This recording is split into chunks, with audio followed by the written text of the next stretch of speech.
کہ ہمیں پاکستانیوں کو ایک چیز کے اوپر بہت سختی سے اب جم جانا چاہیے. وہ یہ ہے کہ ہمیں ہمارا ایک آئین ہے اور ہمارا آئین کیا کہتا ہے. اس میں چاہے کوئی پڑھا لکھا ہو یا نہ پڑھا لکھا ہو، چاہے صحافی ہو چاہے وہ سیاستدان ہو، اس کو سب سے اولیت دینی چاہیے آئین کو. مشکل ہمارے یہاں یہ ہو گئی ہے کہ ہم جس چیز کو اہمیت نہیں دیتے وہ ہمارا آئین ہے. آئین کے اندر واضح طور پر یہ لکھا ہوا ہے کہ یہ جو اختیار ہے، تمام تر اختیار جو ہے وہ صرف اور صرف وزیر اعظم کے پاس ہے. اب اگلی بات یہ آتی ہے کہ کیا انہیں کوئی مشاورت وغیرہ کرنا چاہیے کسی سے یا نہیں کرنا چاہیے. یہ دیکھیے، اگر ان کا اختیار ہے تو اس کے اندر یہ آٹومیٹکلی یہ پروسیس ہے. اگر میرا کوئی اختیار ہے تو یہ تو نہیں ہو سکتا نا کہ میں آٹومیٹکلی مجھے کوئی نازل ہو جائے گا اور میں کہوں گا کہ یا میں اتنا بڑا وہ عالم اور اسکالر یا اتنا بڑا وہ ہوں کہ میں ہی فیصلہ کروں گا. یقینی بات ہے کہ جو میرے ساتھی ہوں گے یا میرا پارٹی ہیڈ ہوگا، میں اس سے ضرور پوچھوں گا کہ آپ کا کیا خیال ہے. لیکن جو لفظ نکلے گا، جو سائن ہوگا اس چیز پہ، جو کہ نام آئیں گے، اور اس نام کا آپ کو پتا ہے پروسیس ہے. The name comes from the Ministry of Defense. بالکل کلیئر پروسیس ہے. منسٹر آف ڈیفنس جو ہے وہ رکھے گا سامنے وزیر اعظم کے، وزیر اعظم یہ فیصلہ کرے گا. اور آپ نے دیکھا کہ ابھی انہوں نے سر مشاورت کی بات تو اپنی جگہ ٹھیک ہے، لیکن اگر بھائی کو حکومت دی گئی ہے، نواز شریف صاحب نے ہوئی ہے، وزیر اعظم ہیں وہ اس وقت پاکستان کے، تو پھر ان کو فیصلے کے بھی اختیارات دیے جائیں. اختیارات تو آپ کو اوپر سے نظر آ رہے ہیں. آپ کو لگتا ہے کہ پارٹی میں اس وقت جو ہے وہ ملک میں حکمرانی کس کی ہے؟ بحیثیت وزیر اعظم واقعی شہباز شریف فیصلے کر رہے ہیں یا پیچھے سے نواز شریف صاحب فیصلے کر رہے ہیں؟ دیکھیے، پارٹی ہیڈ کی تو اہمیت پاکستان کے اندر بہت زیادہ ہوتی ہے. آپ اگر اس طرف جائیں اس وقت عمران خان کے اندر، تو انہوں نے تو سپریم کورٹ سے یہ تک کروا دیا کہ اٹھا کر پنجاب اسمبلی کے پتہ نہیں 18 19 20 آدمیوں کو انہوں نے ایک فیصلے کے اندر آؤٹ کروا دیا کہ جی پارٹی سربراہ نے چونکہ انہیں اجازت نہیں دی تھی ووٹ ڈالنے کی تو انہوں نے نہیں کیا. حالانکہ دنیا بھر میں جو جتنی عدم اعتماد کی یا اعتماد کی تحریکیں پیش کی جاتی ہیں، اس کے اندر جو ووٹ ہوتا ہے ممبر اسمبلی کا، وہ اپنی مرضی سے دیتا ہے. برٹن کے اندر دیکھ لیجئے، اب بورس جانسن کے کیس کے اندر کیا ہوا. کمیٹی 122 جو تھی بیٹھی تھی، بورس جانسن کی اپنی پارٹی نے بورس جانسن کے خلاف، اپوزیشن کے ایک آدمی نے بھی ان کے خلاف ووٹ نہیں دیا، صرف ان کی اپنی پارٹی نے دیا. ابھی آپ نے دیکھا کہ امریکہ کے اندر کہ کس طرح بائی پارٹیزن ووٹ ہوتا ہے. کوئی اٹھا کے یہ کہتا ہے کہ یہ غدار ہیں یا یہ ان کے اگر یہ گھر گئے تو ان کو اٹھا کر ان کے بچے اسکولوں میں نہیں جا سکیں گے. یہ تو پاکستان کے اندر ایک کلچر بن گیا ہے. خاص طور پہ گزشتہ میں سمجھتا ہوں یہ کچھ سالوں سے میں پروموٹ کیا گیا، لیکن کی شدت اس وقت آئی جبکہ یہ عدم اعتماد کی تحریک آئی. اور میں عمران خان کو بلیم نہیں کرتا، اپوزیشن کے اندر ہونے کے اندر ان کا حق ہے، کیونکہ جب وہ اپوزیشن میں ہے کہاں، وہ اپوزیشن میں بھی تو نہیں ہے نا. وہ نہیں، میرا مطلب یہ ہے کہ دیکھیے وہ اپوزیشن میں اس طرح تو نہیں ہے، اسمبلی کے اندر نہیں ہے، لیکن وہ اسمبلی کا کام جو ہے وہ جلسوں سے لیتے ہیں. وہ اسمبلی کا کام جو ہے وہ سوشل میڈیا سے لیتے ہیں. وہ اسمبلی کا کام اپنی پریس کانفرنس سے لیتے ہیں، اپنے پسند کے جرنلسٹ سے. وہ اسمبلی کا کام اپنے ان خطابوں سے لیتے ہیں جو وہ ہر روز قوم سے کر رہے ہوتے ہیں. ٹھیک ہے نا، آج بھی کیا مطلب ڈیلی وہ کرتے ہیں. خیر، یہ ان کی اسٹریٹجی ہے. ایک اپوزیشن لیڈر کو اختیار ہوتا ہے، جیسے کہ وزیر اعظم کو یہ اختیار ہے کہ وہ کس طرح اپنی اسٹریٹجی کو کرتا ہے. وہ اپنے بھائی سے بات کرتا ہے یا اپنے ساتھیوں سے بات کرتا ہے، کابینہ کا اجلاس بلا کر کس کی تقرری کرتا ہے. تو جو اس کے اختیارات ہیں وہ استعمال کرے گا. اسی طرح ان کو یہ اختیار ہے کہ وہ اپنی اسٹریٹجی کے مطابق جس طرح چاہیں وہ کریں. اچھا، جہاں تک متنازعہ بنانے کا تعلق ہے، تو کیا یہ پہلی اپوائنٹمنٹ ہے آرمی کی جسے متنازعہ بنایا گیا ہے؟ سال بھر کیا پہلے کیا ہوا تھا؟ 3 مہینے تک ہر روز یہی ہوتا تھا کہ جی اگلے سنیچر کا انتظار کریں، اگلے سنیچر کا انتظار کریں. وہ جتنے منسٹر تھے وہ اپنا تو ریلوے والا اپنا کام نہیں کرتا تھا، سائنس اور ٹیکنالوجی والا اپنا کام نہیں کرتا تھا، ماحولیات والا اپنا کام نہیں کرتا تھا. ایک کام انہیں آتا تھا صرف، روزانہ وہ بیٹھ جاتے تھے سب اور وہ بیٹھ کر جو ہے وہ ڈیفینس کر رہے ہوتے تھے. اور کس کے اوپر؟ ایک اسی آرمینی کی اپوائنٹمنٹ تھی، یا آپ یہ کہہ لیں کہ وہ پوسٹ بھی ڈائریکٹلی وزیر اعظم کے انڈر آتی ہے. آتی ہے کہ نہیں آتی؟ وہ تو وہ آتی ہے، وزیر اعظم کے انڈر ہے. اور لیکن اس کو 3 مہینے تک ہر سنیچر اور ہر پیر کے اوپر ٹالا گیا، اور کوشش یہ کی گئی کہ ساری قوم اس وقت کیا ہیجانی کیفیت میں مبتلا نہیں تھی. آج جو لوگ کہتے ہیں کہ جی وہ فیصلہ نہیں کر پا رہے یا وہ فیصلہ نہیں کر پا رہے، تو آپ کو یاد ہے پچھلی بار جب باجوہ صاحب کا اپوائنٹمنٹ ہوا تھا نواز شریف کے دور میں، تو کس وقت انہوں نے اپوائنٹمنٹ کا آرڈر کیا تھا؟ 26 نومبر کو، اور 29 کو ختم ہوا تھا ان کا. تو پچھلی بار بھی اپوائنٹمنٹ، بڑی مزے کی بات ہے اس بار یعنی 26 کا انتظار کیوں نہیں ہو رہا؟ ایک سیکنڈلی یہ کہ میں یہ سمجھتا ہوں کہ کیا ہم اس بات کا اختیار اپنے لیے تو مانگتے ہیں کہ جی میں اگر بن جاؤں، میرے پاس اقتدار آ جائے، تو مجھے تو یہ حق ہونا چاہیے کہ میں یہ فیصلہ کروں، کیونکہ میں یہ سمجھتا ہوں کہ میں عوام کا منتخب نمائندہ ہوں. لیکن اگر کوئی دوسرا منتخب نمائندہ عوام کا آ جائے تو میں اسے یہ اختیار دینے کے لیے تیار نہیں ہوں. تو سب سے بڑی متنازعہ بات پاکستان میں کیا ہے؟ وہ یہ ہے کہ ہم نے سارا اختیار، اقتدار، مرضی اور طاقت اپنے لیے رکھی ہوئی ہے، اور دوسرے کے لیے. سر مجھے لگتا ہے کہ مسئلہ یہاں پہ نہیں ہے، ہم نے شاید اپنی تاریخ سے بھی نہیں سیکھا. اگر کوئی سیاستدان یہ سوچتا ہے کہ کسی سپہ سالار کو اپنی مرضی سے لگا کے اپنے مطلوبہ نتائج برآمد کر دے گا، تو پاکستان کی تاریخ یہ چیخ کے بتاتی ہے کہ کسی بھی سپہ سالار نے جس کی اپوائنٹمنٹ سے کسی سیاستدان نے کی وہ ساتھ دیا نہیں ہے. یہ آپ کی تاریخ آپ کو بتا رہی ہے پاکستان کے 75 سالوں میں کہ کس کو اپوائنٹ کس نے کیا اور اس کو پھر کس طرح سے پیچھے سے ہٹایا گیا. تو یہ بھی سیاستدانوں کو پتہ نہیں ہے کیوں نہیں سمجھ میں آتا. دیکھیے میں آپ کو ایک بات بتاؤں، بالکل میں آپ کی بات سے، کون ہوگا جو آپ سے ایگری نہیں کرے گا کہ ہم نے تاریخ سے تو ہم نے بہت سارے سبق نہیں سیکھے. آپ کے خیال میں سویلینوں نے سارے سبق سیکھ لیے ہیں؟ مطلب جنہیں ووٹرز کہتے ہیں، کیا ہمارے ووٹرز نے سارے سبق سیکھ لیے ہیں؟ وہ کیسے برداشت کرتے رہتے ہیں عامروں کو؟ اور جگہوں پہ ٹرکی میں ہوا، جو ہمارا بہت پکا دوست ہے اردوغان یہاں پہ ہر وقت کرتے رہتے ہیں، زندہ باد کے نعرے لگاتے رہتے ہیں. آپ کو یاد ہے ان کے خلاف جب وہ کو ہونے کی کیا تھا تو کون نکلا تھا سڑکوں کے اوپر؟ کس نے آ کے بچایا تھا؟ عرب اسپرنگ کہاں آیا تھا؟ کون لوگ تھے وہ گئے تھے؟ کیا ٹینکوں پہ چڑھ کے گئے تھے؟ بالکل. اور نتیجہ یہ ہے، ایک بات کا خیال رکھیں، صرف یہ نہ کہیے کہ ہماری سیاسی جماعتوں نے یہ سبق نہیں سیکھا، ہمارے صحافیوں نے بھی نہیں سیکھا، اہل دانش نے بھی نہیں سیکھا، اور اہل فکر نے بھی نہیں سیکھا، اور بہت سارے جتنے طبقے ہیں ان میں سے بھی کسی نے کوئی سبق نہیں سیکھا. کو تو چھوڑ دیں، ہماری عوام نے ہماری قوم جو ہے یہ سبق نہیں سیکھا.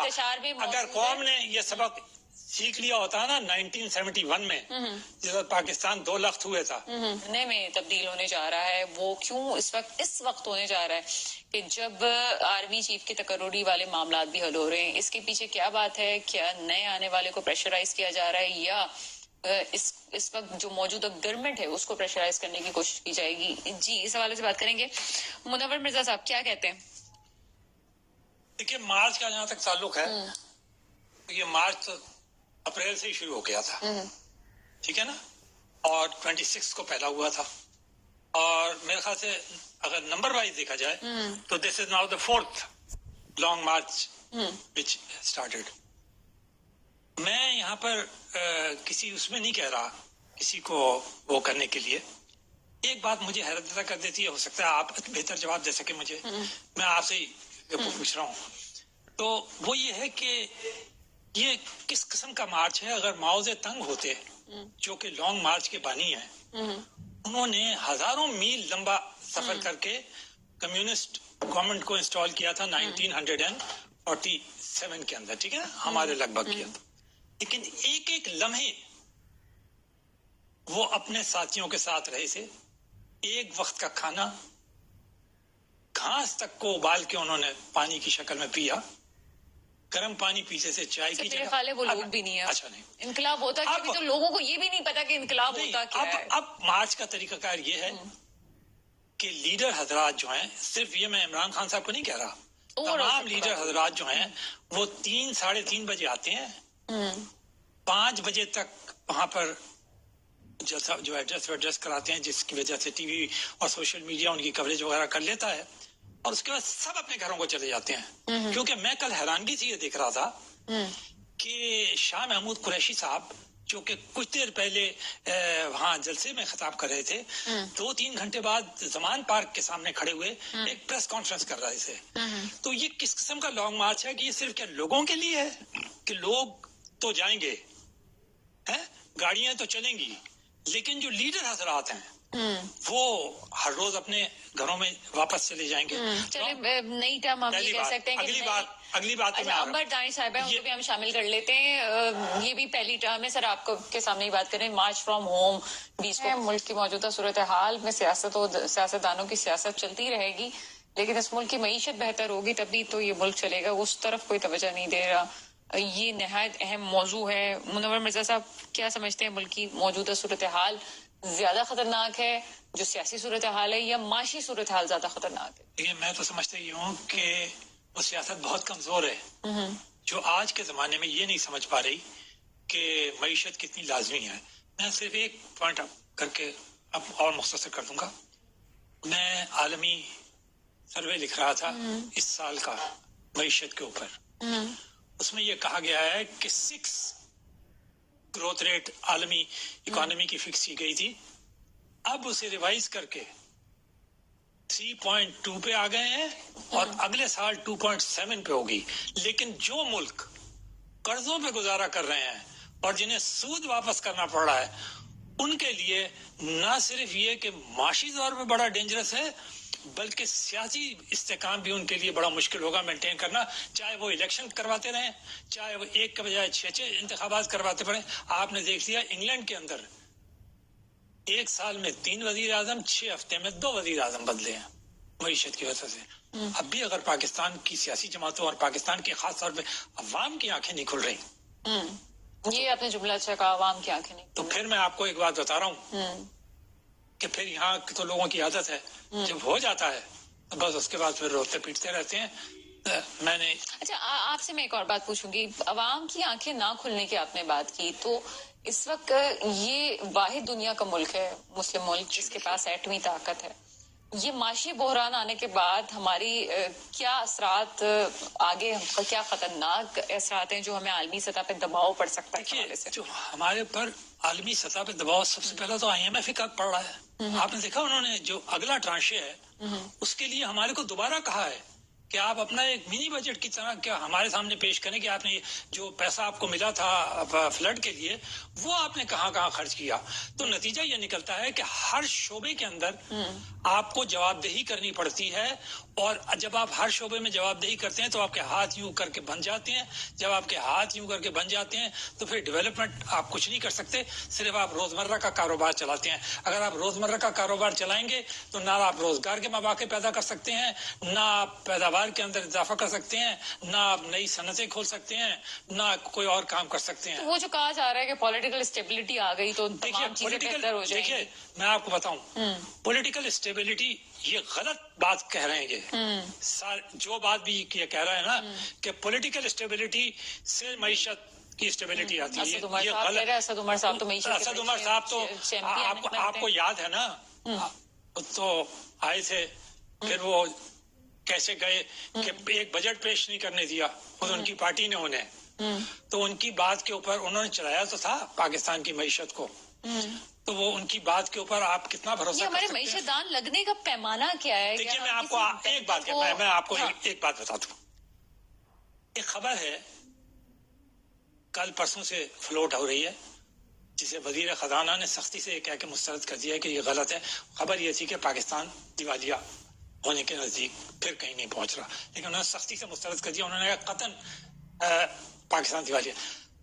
آپ کو بتا دوں اسی کے ساتھ جناب شوکت ترین جو کہ PTI کے وزیر اعظم ہیں، وزیر خزانہ تھے، انہوں نے یہ کہا کہ پاکستان دیوالیہ نہیں ہوگا.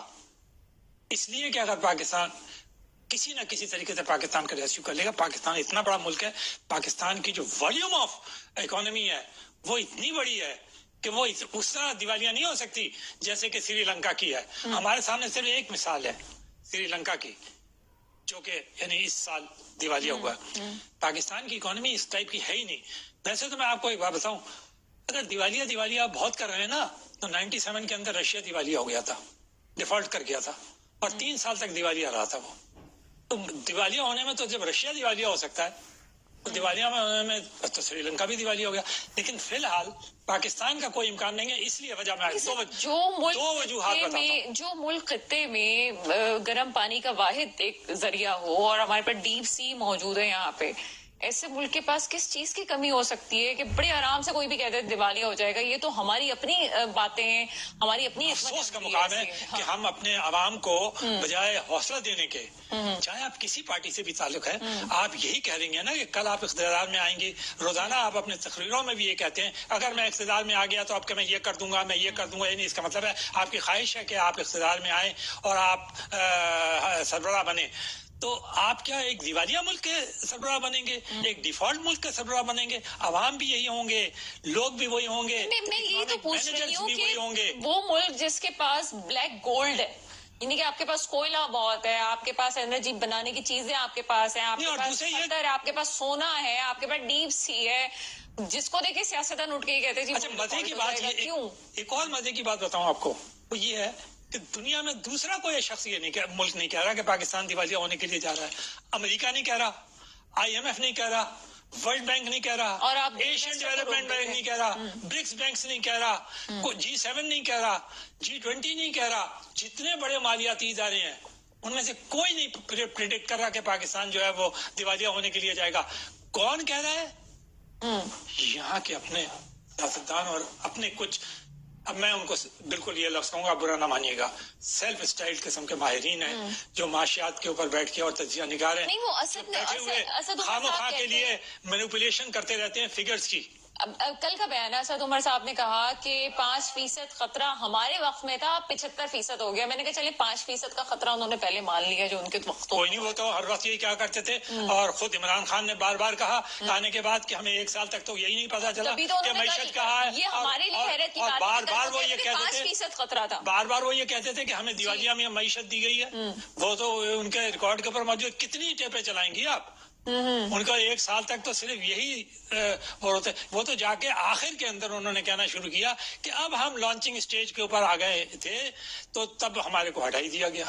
نہیں تو باقی تو 2.5 سال تو وہ دیوالیہ ہی کے اسٹیج میں رہے ہیں. تو وہ تو خود کہتے رہے ہم دیوالیہ ہیں، جبکہ اس کے جواب میں جو اپوزیشن تھی، خاص طور پہ نون لیگ جس کی حکومت تھی، وہ کہتی تھی نہیں، ہم نے آپ کو دیوالیہ نہیں دیا تھا، ہم نے آپ کو 5.8 کے اوپر اکانومی دی تھی، جس کا اعتراف IMF نے بھی کیا تھا، جس کا آپ کو کس خوشی میں IMF کا پروگرام مل گیا تھا؟ اسی خوشی میں ملا تھا کیونکہ 5.8 تھی آپ کی گروتھ ریٹ. اگر آپ دیوالیہ ہوتے تو IMF آپ کو پروگرام دیتی، عمران خان کی حکومت کو پروگرام دیتی. دیکھیے ان کی نظر میں کنٹینیوٹی جو ہے نا. سر آپ کے پاس بھی بات کرنے کے لیے کافی کچھ ہے، مجھے یہ بتائیے گا کہ اس وقت کون مسئلے کو حل کر سکتا ہے؟ ملک کو اس معاشی بحران سے کیسے نکالا جا سکتا ہے؟ دیکھیے معاشی بحران سے تو صرف اور صرف ساری سیاسی جماعتیں مل کے نکال سکتی ہیں. آپ اس کو کوئی بھی نام دے دیں، مجھے نہیں معلوم کہ اس کو معیشت کیا وہ کہتے ہیں نا، افہام و تفہیم کہہ لیں، یا آپ میثاق کوئی کہتا ہے، وہ برا لگے گا کسی کو کہ جی کیوں ہم یہ بات مانیں. لیکن الٹیمیٹلی دنیا بھر میں جب معیشت کو مستحکم کیا جاتا ہے تو ساری جماعتیں ایک ہو جاتی ہیں اس ایک نقطے کے اوپر اور کہتی ہیں باقی چیزوں پہ سیاست کر لیں گے، اس پہ نہیں کر. دیکھیے 2 چیزوں پہ سیاست، معیشت کی گروتھ ہونے تو آپس کی سیاست چلتی رہے. 2 چیزوں پہ سیاست نہیں ہونی چاہیے. پاکستان کے لیے معیشت پہ نہیں ہونی چاہیے، دوسری ڈیفنس کے اوپر نہیں ہونی. ان 2 چیزوں. پروگرام کا وقت کم ہے، آپ سے 2-3 منٹس میں بس یہ پوچھنا چاہوں گی کہ اس وقت چین میں 28,000 کیسز جو ہیں وہ کورونا کے رپورٹ ہوئے ہیں، اور وہاں پہ آن لائن سلسلہ پڑھائی کا بھی شروع ہو گیا، کاروباری زندگی جو ہے وہ مفلوج ہو گیا. اس وقت کیا سمجھتے ہیں کتنے خطرناک ہے اس وقت؟ کیا واپس پاکستان اس کے افیکٹ ہو سکتے ہیں، پوری دنیا میں اس کا افیکٹ آ سکتا ہے؟ میں نہیں سمجھتا کہ پاکستان کے اوپر اس کا فوری طور پر کوئی افیکٹ ہوگا، کیونکہ چین نے نو ٹالرنس پالیسی اختیار کی ہے کورونا کے سلسلے میں. مطلب وہ ایک لمحہ نہیں لیتے.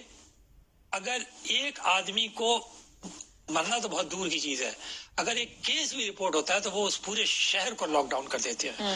بیجنگ کو آپ نے دیکھا نا، انہوں نے کر دیا. اور کرفیو جیسا سما ہوتا ہے ان کے لاک ڈاؤنز میں، آپ نے دیکھا ہے وہ وہاں پہ. تو فال آؤٹ تو وہ بالکل نہیں ہونے دیں گے اس کا دوسرے ملکوں کے اندر ہو، تو پاکستان کو کوئی اس قسم کا کوئی خطرہ نہیں ہے. لیکن خود چین کے لیے صورتحال پیدا یہ ہوئی ہے کہ گزشتہ 6 ماہ میں مسلسل لاک ڈاؤن کر کے ان کی اکانومک گروتھ، جو کہ دنیا کی فاسٹسٹ اکنامک گروتھ تھی، 7.5 کو ٹچ کر رہی تھی پچھلے سال، اب گر کے 6.5 اور اس سے بھی نیچے آ رہی ہے.